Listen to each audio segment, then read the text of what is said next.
Ma sœur m'a dit que mes démonstrations publiques d'affection avec mon fiancé étaient inappropriées en présence de ses enfants, puis j'ai découvert qu'ils s'embrassaient dans le sous-sol de la maison de mes parents lors de la fête d'anniversaire de mon neveu, et bien qu'elle utilise Reddit alors que je ne l'utilise pas, j'ai pensé qu'elle prêterait l'oreille si les conseils que je recevais provenaient de cette plateforme. Je n'aurais jamais imaginé être ici en train de partager mon drame familial, mais j'avais besoin de me confier et peut-être d'obtenir un point de vue sur la justesse de ma gestion de la situation.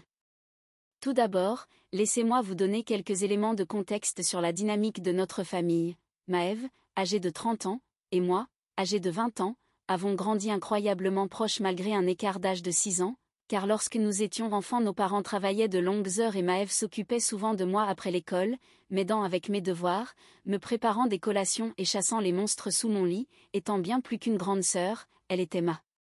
protectrice, ma confidente et ma meilleure amie.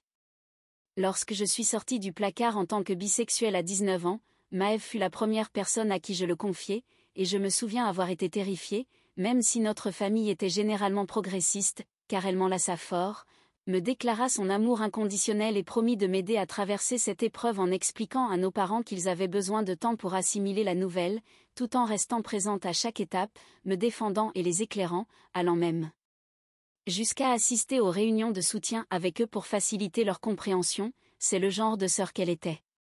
J'ai rencontré Colson, âgé de 24 ans, il y a 2 ans lors de la pendaison de crémaillère de notre amie commune Sarah. Je ne cherchais pas une relation à ce moment-là, venant de sortir d'une rupture compliquée et me concentrant sur ma carrière, mais Colson a tout changé, étant différent de toutes les personnes que j'avais fréquentées, il était gentil, drôle et surtout il me comprenait d'une manière qu'aucun autre n'avait fait.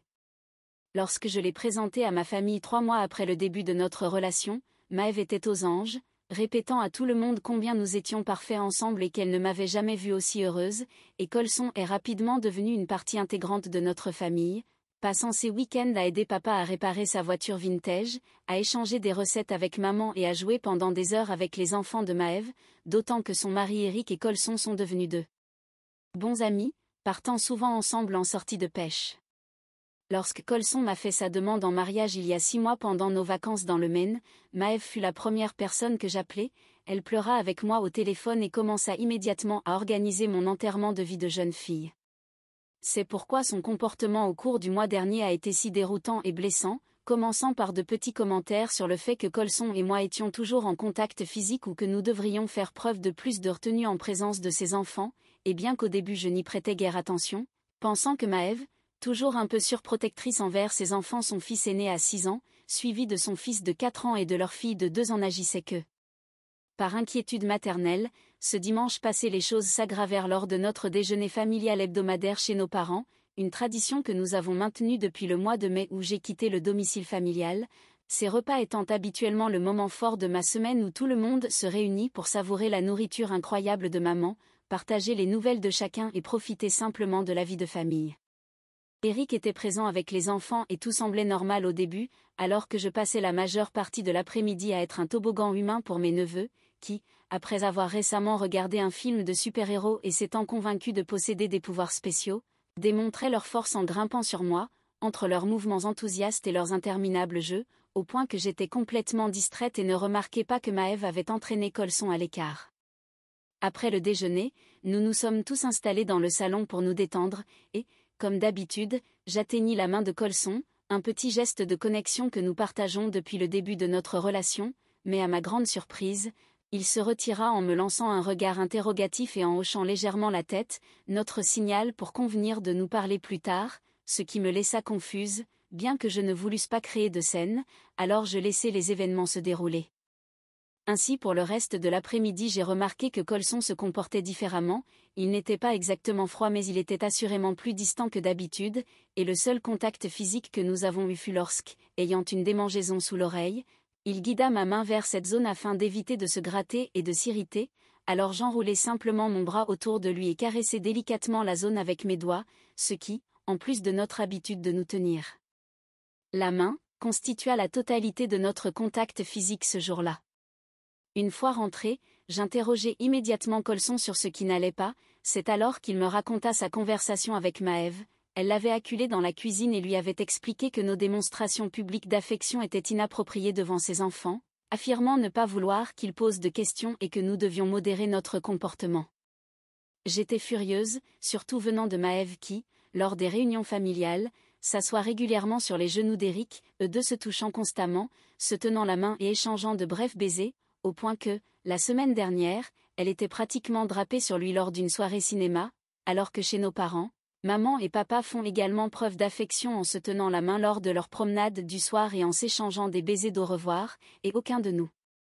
n'a jamais eu de problème avec ces démonstrations d'affection innocentes et normales entre couples qui s'aiment. Colson me dit qu'il avait essayé de nous défendre en soulignant que nous n'avions jamais été inappropriés ni inconscients de notre environnement, mais il ajouta que Maëve avait été insistante et qu'il avait le sentiment qu'elle s'était adressée à lui plutôt qu'à moi parce qu'elle savait que je ne réagirais pas bien, du moins. Elle avait raison sur ce point, car j'appelai immédiatement Maëve, déterminée à ne pas laisser passer ce double standard, et je lui dis exactement ce que je pensais d'eux. Son hypocrisie, lui faisant remarquer que ses enfants se moquaient éperdument du fait que je me tienne la main avec Colson ou que je lui fasse un câlin, ces mêmes enfants qui se jettent sur nous lors des soirées cinéma, qui nous supplient de les poursuivre dans la cour et qui ne voient aucun mal à recevoir de l'affection physique parce qu'ils en sont entourés chez eux. J'interrogeai Maëve sur ce qui, selon elle, différenciait notre comportement de ses interactions avec Éric ou des démonstrations d'affection de nos parents, et sa réponse me stupéfia. Elle se contenta de dire que c'était différent, et c'était tout ce qu'elle put dire, simplement que c'était différent, une remarque dont le ton fit bouillir mon sang, si bien que je perdis le contrôle et lui ordonnai, sans équivoque, de ne plus jamais aborder mon fiancé de la sorte. Peut-être avais-je été trop agressive, peut-être aurais-je pu mieux gérer la situation, mais j'étais profondément blessée et en colère, car il ne s'agissait pas seulement de démonstrations publiques d'affection, cela ressemblait à un renversement complet de son soutien à ma relation, ce qui était d'autant plus douloureux venant de la sœur qui avait toujours été ma plus grande défenseur, celle qui m'aidait à m'accepter et à m'aimer, et qui célébrait ma relation avec Colson depuis le premier jour. J'ai terminé l'appel en me sentant frustrée et confuse, car ce n'est pas la Maëve que je connais, quelque chose avait changé et je n'arrivais pas à comprendre quoi. J'essayai de la recontacter plus tard dans l'espoir que nous pourrions avoir une conversation plus calme sur ce qui la dérangeait réellement, mais elle ne répondit pas à mes messages pour le moment, je lui laissai de l'espace, pourtant je ne pouvais me défaire du sentiment qu'il se passait autre chose, tant par sa manière d'agir que par cette soudaine objection concernant ma relation et le ciblage spécifique de Colson, et rien de tout cela n'avait aucun sens, j'aurais tant souhaité savoir ce qui se cachait réellement derrière tout cela. Mise à jour 1. Cela faisait 2 semaines depuis mon dernier message et j'aurais préféré ne pas avoir à écrire cette mise à jour, tant tout ce que je pensais savoir sur ma vie, ma relation et ma famille s'était complètement effondré, car j'avais découvert pourquoi Maëve se comportait de manière si étrange, honnêtement, j'aurais préféré rester dans l'ignorance.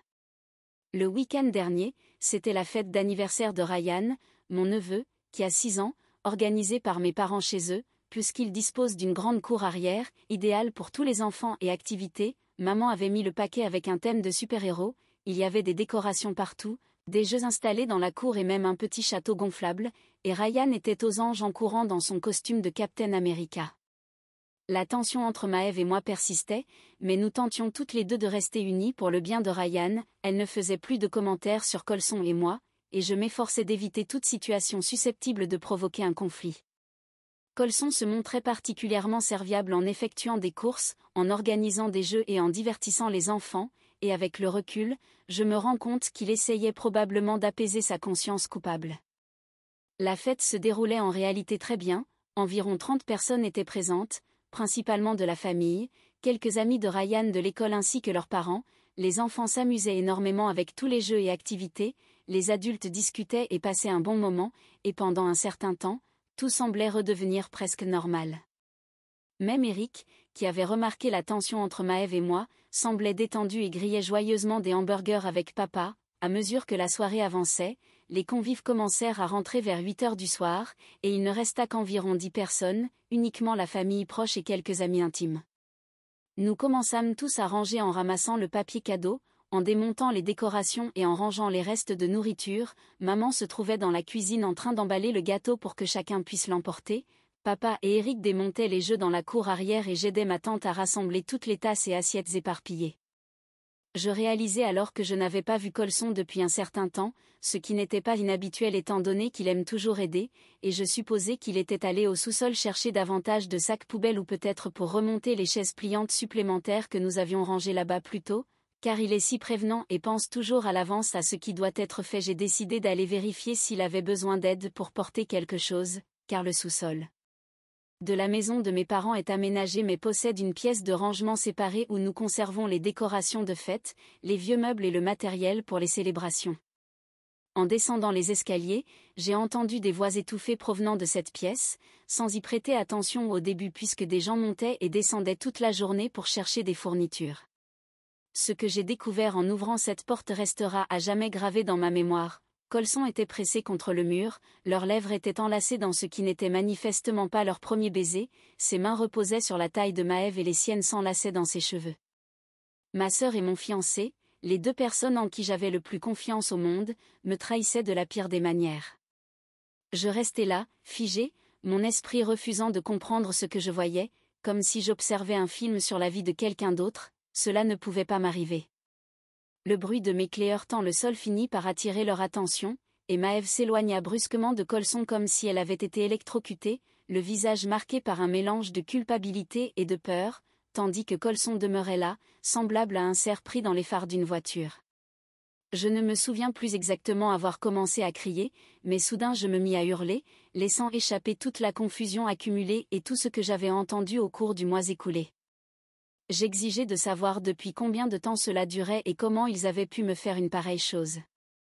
J'interrogeais Eric pour savoir si c'était la raison pour laquelle Maëve avait été si étrange à propos de nos démonstrations publiques d'affection, se demandant si elle se sentait coupable de sa propre trahison. Le vacarme fit courir tout le monde vers l'escalier, et je n'oublierai jamais l'expression d'Eric lorsqu'il assista à la scène. En voyant le rouge à lèvres étalé sur le visage coupable de Colson et sur mes larmes, il comprit immédiatement ce qui s'était passé et se jeta sur Colson avec un rugissement de colère, bien que, fort heureusement, mon père et mon oncle se trouvassent juste derrière lui et parvinssent à le retenir. Ma tante monta rapidement à l'étage pour s'assurer que les enfants étaient occupés et ne pouvaient pas entendre le tumulte, mais c'est la réaction de ma mère qui me brisa complètement. Au lieu de se fâcher contre Maëve et Colson ou d'essayer de me réconforter, elle se mit à me réprimander pour avoir fait une scène, affirmant que je ruinais la fête d'anniversaire de Ryan, que j'aurais dû gérer cela en privé et que j'embarrassais la famille, ces paroles me semblant être de véritables coups physiques.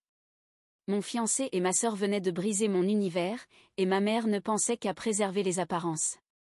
Je ne pouvais rester là à regarder ma famille essayer de balayer cet incident sous le tapis, alors je me précipitai vers ma voiture en ignorant les appels et messages qui inondaient déjà mon téléphone.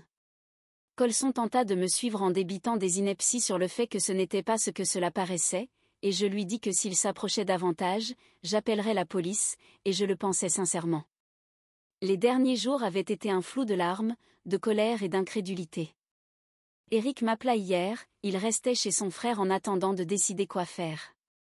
Selon lui, Maëve avait tenté de prétendre qu'il s'agissait d'une erreur isolée, d'un moment de faiblesse, mais aucun de nous ne croit que son comportement durant le mois écoulé, ses brusques objections à l'égard de ma relation avec Colson, puissent s'expliquer autrement, car tout prend désormais un sens horrible. Elle projetait sa culpabilité sur nous en essayant de faire paraître notre affection innocente comme inappropriée afin de dissimuler sa propre trahison. Mes parents ne cessent d'appeler et de laisser des messages, ils ne sont pas en colère contre moi pour mon état émotionnel, non, ils s'inquiètent de l'impact que cela aura sur les enfants et de ce que les gens diront de la réputation familiale. Ma mère a même eu l'audace de suggérer que j'aurais dû prendre Colson à part discrètement pour en discuter avec lui, au lieu de provoquer une scène, comme si j'étais la seule coupable dans cette affaire. J'écris ceci depuis le canapé de ma meilleure amie, car je ne supporte plus d'être dans l'appartement que je partageais avec Colson, tout ce qui me rappelle sa présence, nos projets d'avenir que nous étions censés réaliser, et je ne cesse de penser à toutes les fois où ils étaient seuls ensemble. Me demandant depuis combien de temps cela se poursuit et combien de réunions familiales ils ont utilisées comme prétexte pour se retrouver en cachette derrière mon dos, la trahison me paraît sans fin et chaque souvenir est désormais entaché de doutes et de suspicions. Était-elle déjà intéressée par lui lorsqu'elle m'aidait à organiser mon mariage, lorsqu'elle récupérait avec enthousiasme les robes des demoiselles d'honneur, lorsqu'elle prononçait des discours lors de ma fête de fiançailles? Vantant la perfection de notre union, l'idée même m'essaure. J'écris cette mise à jour depuis l'appartement de ma meilleure amie, car je ne pouvais plus rester dans le lieu que je partageais avec Colson, car toute notre préparation de mariage, tous nos rêves, tout semble désormais entaché, et je ne cesse de repenser à toutes les fois où Maëv et Colson étaient seuls ensemble, me demandant s'ils se moquaient de moi dans mon dos. Mise à jour 2, cela fait 2 mois que tout s'est effondré et je commence enfin à sentir que je peux respirer à nouveau. Beaucoup de choses ont changé depuis ma dernière mise à jour et je souhaite faire le point sur la situation. La première chose que j'ai faite après cette nuit horrible fut de quitter l'appartement que je partageais avec Colson. Je ne supportais plus d'y rester, car partout où je regardais, il y avait des souvenirs de notre vie commune, la cafetière qu'il m'avait offerte pour mon anniversaire, les photos accrochées au mur, même les stupides coussins dont nous nous étions disputés pendant 1 heure chez IKEA, tout semblait désormais souillé. Mon ami Ashley m'a aidé à emballer mes affaires essentielles pendant que Colson était au travail, et j'ai laissé ma bague sur le comptoir de la cuisine avec une note lui ordonnant de me laisser tranquille. J'ai trouvé un petit studio en ville, ce n'est rien de luxueux, juste une pièce principale avec une minuscule cuisine et une salle de bain, mais c'est le mien, sans souvenir, sans rêve partagé, sans trahison tapis dans les recoins, et j'ai lentement réussi à en faire un chez moi en peignant les murs, en achetant de nouveaux meubles et en créant un espace qui m'appartient entièrement. Colson n'a pas compris le message, et 4 semaines après mon déménagement, il fut implacable, il laissait des messages vocaux en sanglotant, s'excusant et déclarant que c'était une terrible erreur, qu'il ferait n'importe quoi pour arranger les choses, il envoyait des courriels expliquant que cela n'était arrivé qu'une seule fois, mensonge selon lequel il était ivre, un autre mensonge affirmant qu'il avait été séduit, comme si cela pouvait justifier quoi que ce soit, et il a même tenté de me contacter par l'intermédiaire de nos amis communs en envoyant des messages pour dire combien je lui manquais et qu'il voulait réparer les choses. Je l'ai bloqué partout, au téléphone, par courriel, sur les réseaux sociaux, et j'ai dit à nos amis que je ne voulais rien entendre de lui ni de ses tentatives de contact. La plupart ont compris et soutenu ma décision, tandis que quelques-uns, tentant de jouer l'avocat du diable en suggérant que je devrais peut-être l'écouter, arguant que tout le monde fait des erreurs, se sont rapidement retrouvés bloqués eux aussi, car je n'ai pas besoin de personne dans ma vie qui pense qu'une trahison de cette ampleur n'est qu'une erreur pardonnable.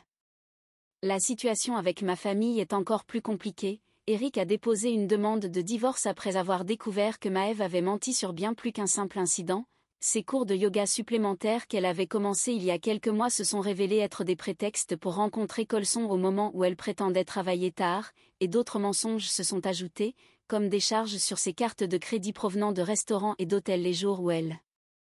était censée être au travail ou en cours de yoga. La trahison était bien plus profonde que nous ne l'avions imaginé au départ.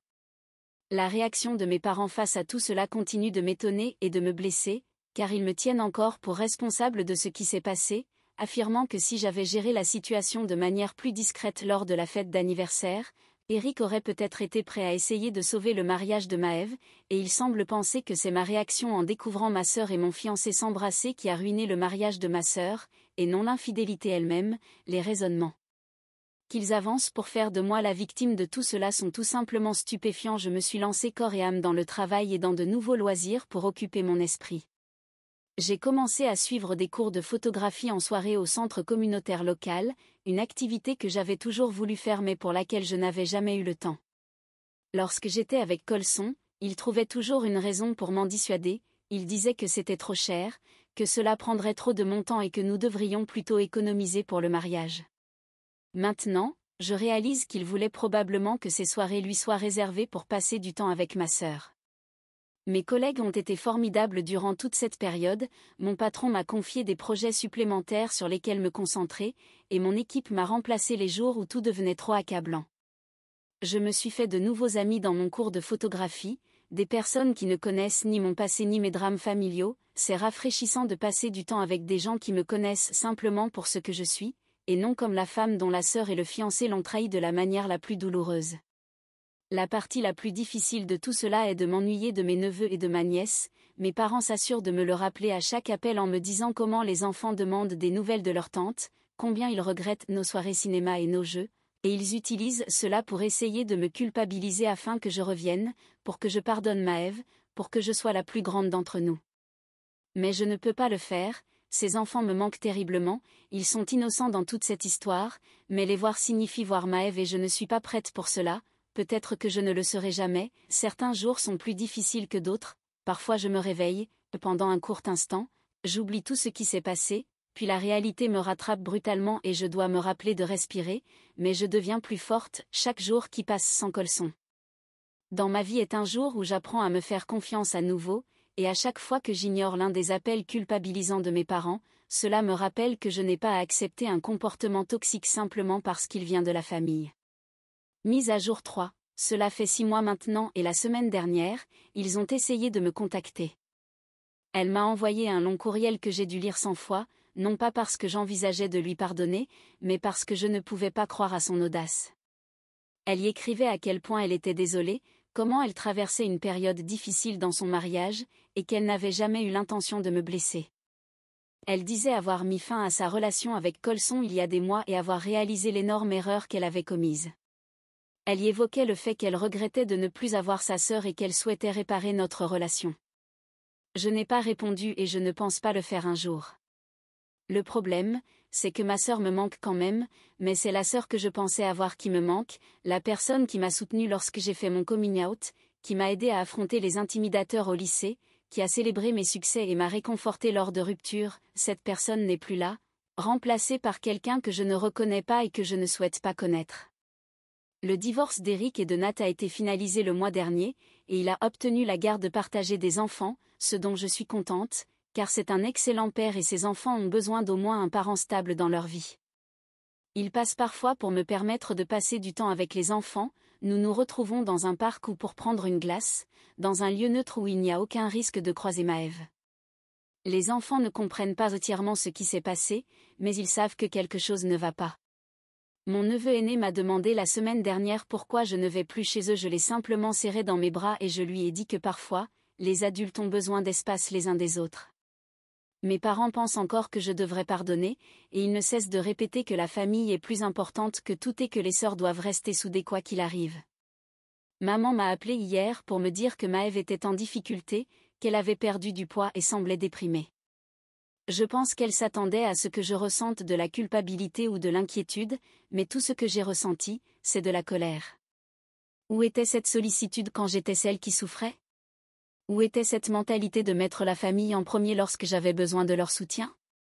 J'ai en réalité croisé Coulson à l'épicerie la semaine dernière, c'était la première fois que je le voyais depuis cette nuit-là. À la maison de mes parents, il avait l'air affreux, non rasé, avec des cernes sous les yeux, et il portait le même sweat à capuche usé qu'il avait l'habitude de porter lorsqu'il était stressé par le travail. Il a tenté de me parler en entamant son discours habituel, « Tu me manques, je suis désolé », et je me suis tout simplement éloignée. C'était réconfortant de réaliser que le voir ne me détruisait plus, la douleur est toujours présente, mais elle est désormais moins vive, ressemblant davantage à une vieille cicatrice qu'à une plaie ouverte. Les cours de photographie que j'avais commencés sont devenus plus sérieux, et j'ai commencé à recevoir des commandes rémunérées, principalement de petites choses comme des portraits de famille et des photos d'animaux, mais c'est un début, car mon instructeur dit que j'ai l'œil pour capturer les émotions brutes et les gens, peut-être parce que j'ai moi-même ressenti tant d'émotions intenses ces derniers temps.